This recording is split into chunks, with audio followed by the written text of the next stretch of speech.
yourself for a whole new series of scenic visits.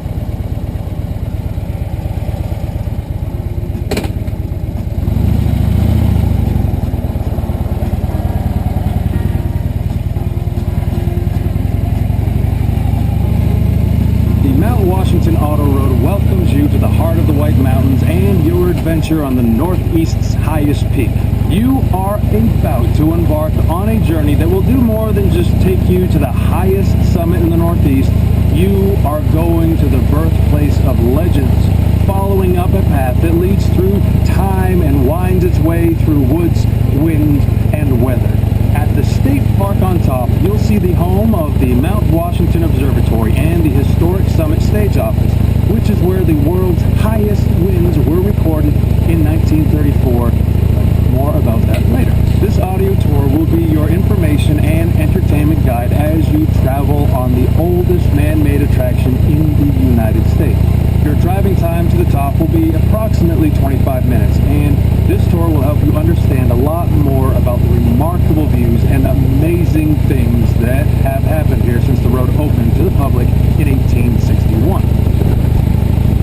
Now, before we get into all the storytelling on how this remarkable road came to be and some of the funny things folks have done on it, we have some pretty important information to pass along. Among other wonders, you will be entering the Fragile Alpine Zone, home to many rare and unique forms of plants and flowers. There will be many opportunities to stop your car and walk around, so please take care to leave these special environments as you found them. It is only because others have been thoughtful in past generations that these small, endangered treasures are still here for us to enjoy.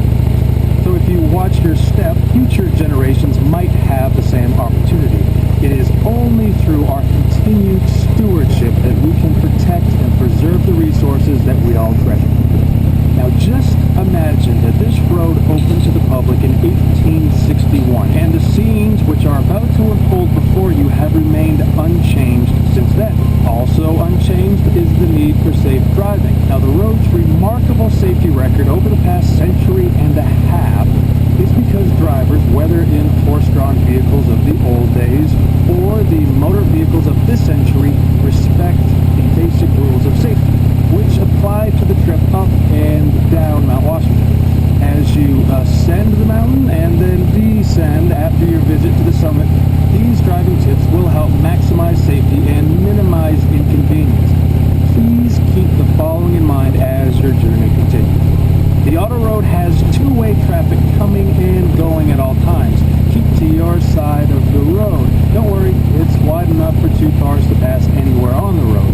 We urge you to drive up in low gear. This means less work for your engine and allows it to run cool. You should stay in low gear for your entire trip up and down the road. If ever there was a road that was designed for low gear, this is it. Mark Twain once said, "If you don't like the weather in New England, just wait a minute." He must have been thinking of Mount Washington because things can change quickly and dramatically around here. Depending on conditions, you should maintain a speed of approximately 15 to 20 miles an hour. Now, your actual speed will depend on traffic and prevailing weather conditions. If it seems like you're holding up cars behind you, please be considerate of others and allow them to pass. Avoid using your air conditioner, as this may cause the engine to overwork. There will be plenty of cool air to refresh you as you continue to gain elevation. If the vehicle does begin to run hot, turn on the heater. It may sound strange, but it will actually help cool the engine. Should you find yourself driving in a fog at any time while on the mountain, turn on your headlights for the sake of all oncoming traffic. And please remember, it's a New Hampshire state law that all persons under 18 years of age must wear a seatbelt. If either on the way up or down, for any reason you need assistance, flag down one of the white and green vans or road crew pickup trucks. Our drivers will be happy to help you in any way. Also, remember that cars coming down should yield the right-of-way to cars going up. Now, let's get to the storytelling about the place you've come to.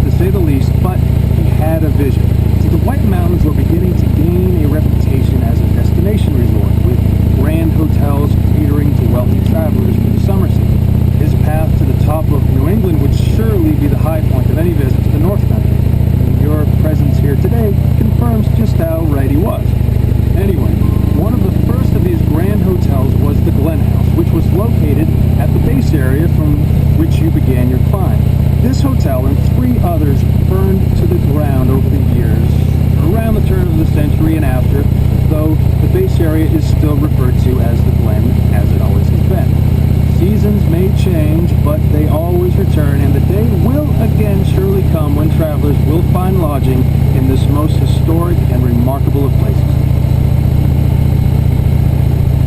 As you drive on through the hardwood forest, try to imagine what the early road builders faced. Dense trees and underbrush, sloping ridges, and immense boulders and ledges were at every turn. Not a particularly inviting place to excavate a road, but this is Mount Washington, and no adversity would be too great if it resulted in the conquest of this famed peak. One young woman who visited the Glen House in 1854 explored the work in progress and wrote an article for Harper's Weekly magazine. In it, she recounted her memories of the road as a work in progress. We have all been walking the rolling twilight on the road which is making its way up Mount Washington. Though nothing is impossible to modern science, it would seem impossible to vanquish the obstacles to the enterprise, the inevitable steepness of the ascent, the rocky precipices. We passed on through the debris of blasted rocks, stumps of uprooted trees, and heaps of stones, till we got far enough into the mountain to feel its stern solitude. Mary Langdon. And when that was written in 1854, they were still 7 years from completion. Fortunately for General Maycomber, his financial backing ran out halfway up the mountain, so it ended up taking 2 companies. Years of backbreaking labor, blasting, logging, clearing, and grading to complete the task. During a 2-year delay after the first company had failed, it was questionable as to whether or not the project would ever be completed. But the lure of Mount Washington was too great to keep this road from reaching the top.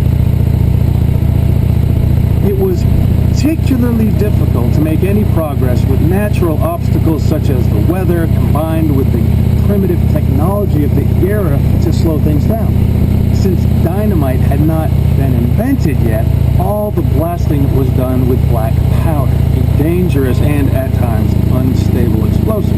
In order to split the massive rock ledges which blocked the planned way, individual holes were hand-drilled into solid rock and then filled with black powder, blown up and split apart one at a time. All the logging was done with axes, saws, and elbow grease. Teams of oxen and workhorses drew carts filled with gravel. All in all, it was a dirty, dangerous job, largely accomplished by immigrant labor working in a place not yet fit for man nor beast. But finally, on August 8, 1861, it was done and done right. Many decades later, in a study completed with aerial surveys and the latest technology, the Army Corps of Engineers could find no improvement to the route as laid out in the middle of the last century.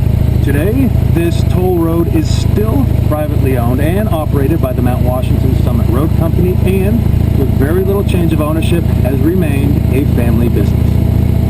As you continue upward, glimpses of mountain vistas begin to reveal themselves, but it wasn't always this way. In fact, around the turn of the century, logging barons had virtually clear-cut much of what is now the White Mountain National Forest. The decimation of these native forests created not only fire and erosion dangers, but created such an unsightly mess that the cause of conservation was taken up by the average citizen and politicians alike.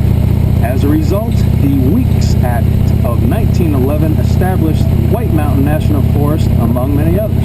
These mountains remain protected today as a pristine reminder of the natural beauty of the wilderness. It is ironic, though, that it took the near destruction of everything that you see around you to motivate the effort to save it. Thankfully, what you see today is remarkably similar to what the first adventure seekers found in 1861. It was called the carriage road in those days, and there were as many as 25 mountain wagons and 120 horses in service each day of the season. These mountain wagons were specially designed and constructed for the carriage road by the Abbott Downing Company in Concord, New Hampshire.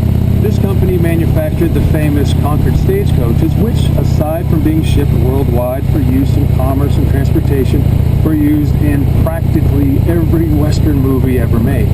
The Carriage Road mountain wagons were pulled by 6 horses and seated as many as 12 passengers. A typical trip took 4 hours to get up, and though no one was in a rush in those days, passengers were at times asked to assist with one task. On windy days, those making the journey were asked to get out and collect rocks to add weight to the wagon so that it wouldn't tip over in the strong winds above treeline. Now, the ride down was another adventure in itself, taking a good 2 hours. The wheels on every trip down wore through a set of leather brakes as the horse, driver, and wagon fought gravity the whole way. Also, the Carriage Road stages weren't alone on the road by any means. Individual hotels had their own coaches for their guests, while other folks drove the family buckboard or surrey or rode on horseback. Then, as now, it was an active road that required the driver's full attention. As the word continued to spread, more and more people found their way to New Hampshire's North End. New railroads continued to push their way past the lakes and into the hills, and while still a rural setting, the world had finally beaten its path to Mount Washington's door. Now, long before traveling tourists found Mount Washington, and way back in the early 1600s, it was thought to be a place laden with riches. The quartz and the mica, which you will see glinting amidst the gray rock above treeline, was mistakenly considered to be diamonds and precious metals. Now, no doubt the disappointed early settler came to that realization after his long climb revealed only long views and no treasure.